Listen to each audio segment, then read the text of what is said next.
El divorcio es siempre una tragedia. Nadie se casa para divorciarse.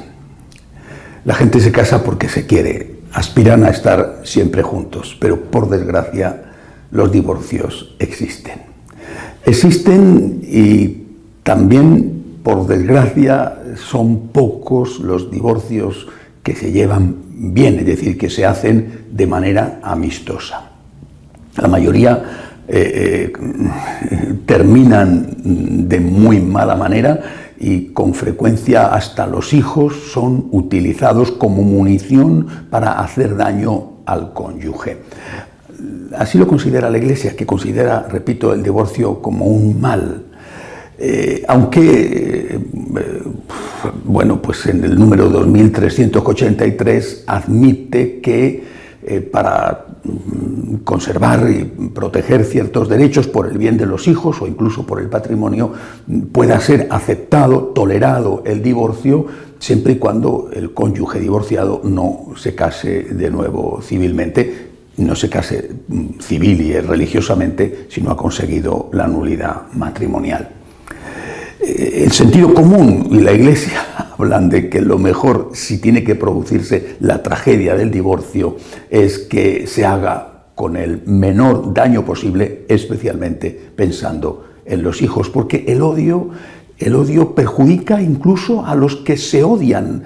No solamente el odio sirve para hacer daño al otro, sino que hasta el que hace el daño también él es perjudicado con ese odio. Estoy hablando del divorcio, pero en realidad de lo que quiero hablar es de la Iglesia. Porque creo yo que estamos en una situación parecida a un divorcio. En la Iglesia eso podría llamarse un cisma. No sería la primera vez, y no sería la primera vez, por desgracia, que los cismas se han producido con gravísimas consecuencias de todo tipo. Pienso en el cisma que protagonizaron Lutero, Calvino, Enrique VIII y que desgarró la Iglesia en Europa y después en América.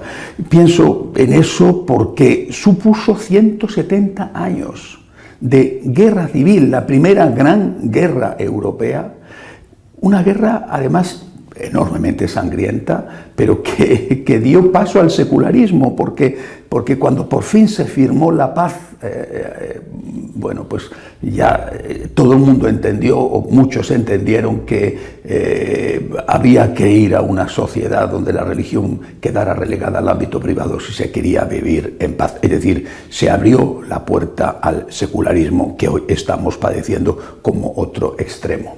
El Papa dijo recientemente que los divorcios los divorcios en la Iglesia, los cismas son malos, pero que él no tenía miedo a los cismas. Yo personalmente tengo mucho miedo a los cismas, mucho miedo.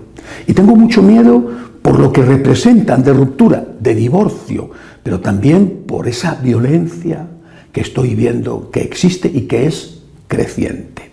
Por un lado están los que no toleran ni la más pequeña disensión con algo que diga o haga el Papa, la Pachamama, por ejemplo. Los que no toleran que se haga la más pequeña crítica no ya al pontífice, sino a los amigos del pontífice, o a algunas actitudes del pontífice, o a algunos nombramientos que parecen indicar hacia dónde va la línea. Bueno, cualquier cosa dicha con respeto, dicha con cariño, cualquier cosa es motivo de ataque furibundo por este sector. Y precisamente estos son, curiosamente, los que hasta hace 6 años no dejaban de despellejar vivos a los pontífices precedentes, Benedicto o Juan Pablo II o incluso Pablo VI. Bueno, pues estos están reclamando para aquel que haga la más pequeña, repito, crítica suave, cariñosa, están reclamando, si es un sacerdote, la reducción al estado laical y todo tipo de condenas y de maldiciones, aparte de los insultos muchas veces groseros contra el honor de las personas. Eso es un extremo. En el otro extremo están haciendo algo parecido. Los insultos, los ataques a la persona del Santo Padre Y a aquellos que están alrededor suyo son feroces, e incluso los insultos y ataques hacia aquellos que no se desayunan todos los días pidiendo la cabeza del Papa o diciéndole palabras groseras. Es decir, ni siquiera se respeta que podamos tener conciencia y que por fidelidad a nuestra conciencia no hagamos lo que ellos quieren que hagamos. Somos unos vendidos, somos unos traidores, no somos fieles a Jesucristo. Violencia en un lado, violencia en otro. Esto, repito, me recuerda mucho a lo que sucede en los divorcios, por desgracia en la mayoría de los divorcios. Y lo mismo que en los divorcios, los que padecen las consecuencias son los hijos, es decir, el pueblo fiel. El pueblo fiel que está sorprendido y escandalizado ante lo que está pasando. Yo no sé si esto tiene o no tiene remedio. Realmente lo veo muy difícil. El cisma jurídico no se ha producido, pero sí el cisma afectivo. Repito, debido a este odio y a esta violencia de las partes de unos contra otros. Pongo un ejemplo. Esta semana un obispo italiano dice que el Evangelio es comunista y que los que están defendiendo la aplicación de la ley dentro de la Iglesia ya no son católicos. Entonces, aquellos que están sufriendo, pagando con sangre las consecuencias del comunismo en Bolivia, Nicaragua, Venezuela, Cuba, por citar solo algunos casos, ¿esos ya no son católicos? Aquellos que estamos defendiendo la importancia de la palabra de Dios y de la tradición, ¿ya no somos católicos? ¿Estamos excomulgados? Si no eres comunista y si estás a favor de la defensa de la palabra y de la tradición, ¿ya no somos católicos? ¿En serio, señor obispo? ¿En serio?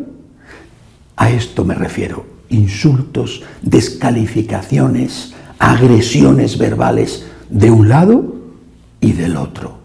Este es el cisma real, aunque todavía no sea un cisma jurídico. ¿Qué tenemos que hacer? Yo creo que hay que defender la verdad, porque la verdad es Cristo. Él lo dijo: yo soy el camino, la verdad y la vida. La verdad es Cristo. Cristo es la plenitud de la verdad. No solamente tiene, sino Él es la plenitud de la verdad. Hay que defender la verdad. Pero hay que defender la verdad con caridad. Hay que defender la verdad con amor. Porque una verdad sin caridad es menos verdad. Porque la caridad es un elemento esencial de la verdad.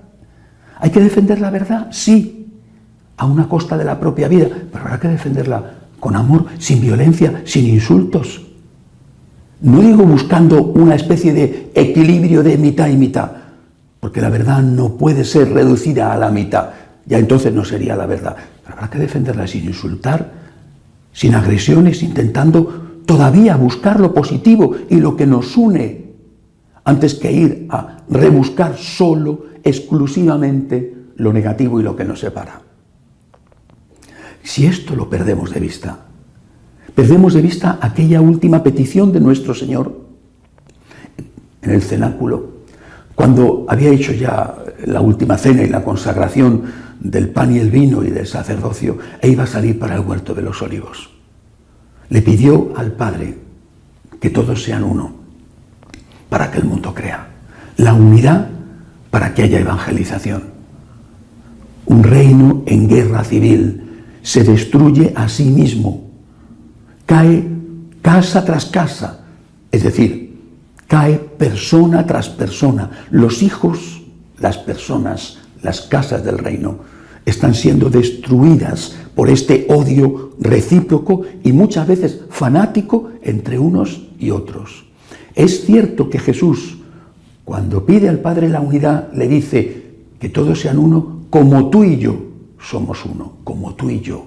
Es decir, una unidad sin verdad, una unidad sin la verdad de Dios, sin la verdad que hay en la unión entre el Cristo, el Padre y el Espíritu, una unidad. Sin eso no sería unidad, no sería la unidad de Cristo. Pero vuelvo a repetir, esa unidad con verdad, para ser la de Cristo, tiene que ser siempre con caridad. Caridad con verdad, y darle al otro la primera obra de caridad, que es decirle la verdad. Pienso en la Virgen María, lo que debe de estar sufriendo, y pienso que hay que volver a ella. Hay que volver a ella, aunque a unos y a otros no les guste, porque quieren sangre ambos. Hay que volver a la Virgen María, que intenta unir a sus hijos y que sufre como una mamá al ver el divorcio de uno de sus hijos y al ver lo que están sufriendo sus nietos. Hay que volver a la Virgen María para que ella nos enseñe a defender la verdad, que es Cristo, sin perder el amor y sin perder la caridad. Hasta la semana que viene, si Dios quiere.